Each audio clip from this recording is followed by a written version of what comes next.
నా పేరు శ్రీనివాసులు, ఎస్ఎఫ్ఐ జిల్లా ఉపాధ్యక్షుడు. ఈరోజు నీట్ పేపర్ లీకేజీకి బాధ్యత వహిస్తూ కేంద్ర విద్యాశాఖ మంత్రి రాజీనామా చేయాలని చెప్పేసి, అదేవిధంగా ఎన్టీఆర్ సమస్య వెంటనే రద్దు చేయాలని చెప్పేసి, అదేవిధంగా నీట్ పరీక్ష పేపర్ లీక్ కావడం వల్ల దేశంలో 22 మంది విద్యార్థులు ఆత్మహత్య చేస్తున్నారు. కుటుంబాలకి కేంద్ర ప్రభుత్వం న్యాయం చేయాలని చెప్పేసి ఈరోజు ఆందోళన పట్టణంలో ఆందోళన కార్యక్రమం నిర్వహిస్తున్నాం.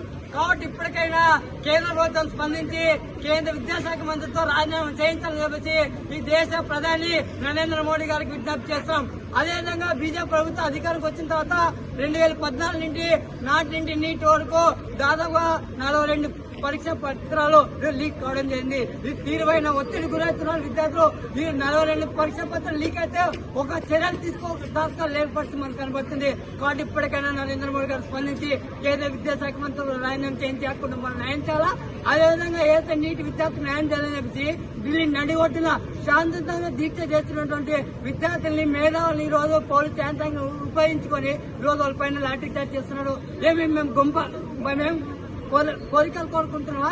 కేవలం మీరు చేసిన తప్పుని విద్యార్థికి న్యాయం చేయాలని చెప్పి మేము అడిగితే తప్ప అని చెప్పి కేంద్ర ప్రభుత్వం అడుగుతున్నాం. మీరు అధికారం రాకముందు మా అమ్మ నాన్నలకి అనేక మాటలు మాయ మాటలు చెప్పి ఈరోజు ఓట్లు వేయించుకొని ఈ రోజు అధికారానికి వచ్చిన తర్వాత ఈ రోజు విద్యార్థుల పైన దాడి చేయడం అంటే కబద్దాం, మేము అంత చేస్తామని చెప్పి తెలియజేస్తాం. అదేవిధంగా ఈ రోజు మన రాష్ట్రంలో కూటమి ప్రభుత్వం అధికారంలో ఉంది. మన రాష్ట్రంలో దాదాపుగా 58,000 మంది విద్యార్థులు నీట్ పరీక్షకు హాజరైతే ఈరోజు రాష్ట్ర ముఖ్యమంత్రి ఒక మాట మాట్లాడలేని పరిస్థితి, ఈరోజు ఈ రాష్ట్ర విద్యాశాఖ మంత్రి ఒక మాట మాట్లాడలేని పరిస్థితి. ఈరోజు పవన్ కళ్యాణ్ అయితే పొద్దున్న లేచే నరేంద్ర మోడీ మంచోడో లేదు, పొద్దున్న లేచి బీజేపీ నా గొప్పతనం అని చెప్పి చెప్తున్నారు.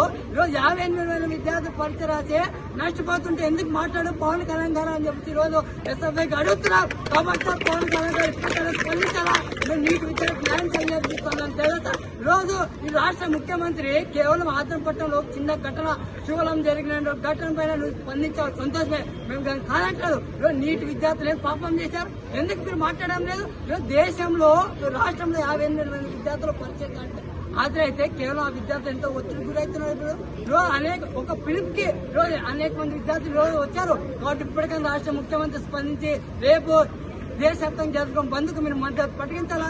లేని పక్షంలో మీ కార్యాలయాన్ని ముట్టడిస్తామని చెప్పి సందర్భంగా తెలియజేస్తారు. కాబట్టి నీటి విద్యార్థులు న్యాయం చేసేంత వరకు పెద్ద ఎత్తున పోరాటం చేయడానికి ఇంకో విషయం అక్కడ పిల్లలు దాడి చేస్తున్నారు, అక్కడ పోలీసు వాళ్ళకి